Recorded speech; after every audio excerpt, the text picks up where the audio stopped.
Fern Britton, 64, has candidly opened up about her menopause symptoms and how she feels as though her anger is at boiling point, after previously considering herself an accepting person.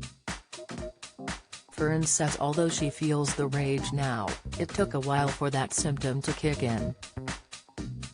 Speaking in a new interview, Fern explained, "It took a long time to find the rage and the anger because life was, sort of, hurtling along and there were all sorts of things going on in my life. I am very good at burying it all, accepting things and smiling and getting on with it. That is something therapy has taught me. But now, my anger is at boiling point.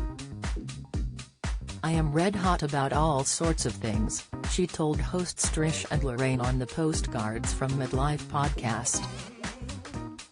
The former This Morning presenter then discussed her symptoms when she was perimenopausal and her experience taking HRT.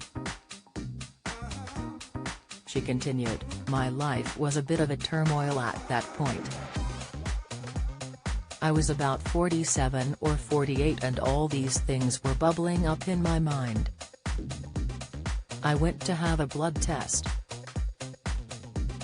And I was put immediately on HRT and the brain fog lifted. You feel so much better in the head and I got a bit more energy back." Although taking HRT helped her enormously, Fern says she still has the really horrible sweating. Fern also revealed that she had a hysterectomy 5 or 6 years ago because she had enormous fibroids. However, after the routine operation Fern found herself in intense pain and unable to walk because she contracted sepsis. Doctors then discovered that she was suffering from E. coli, had developed several abscesses and then contracted pneumonia which resulted in a collapsed lung.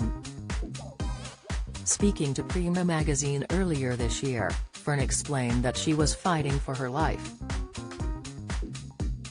Her then-husband, Phil Vickery, pleaded for medical help and Fern was taken back into hospital for emergency surgery. Recalling the terrifying experience, she said, "On the night of the procedure, I was resigned to dying. The theater nurse offered to put a plaster over my wedding ring. Instead, I took off my ring and gave it to my daughter, who was with me. I hated the thought of them taking it from my dead body to give to her. So, I said, you look after it for me."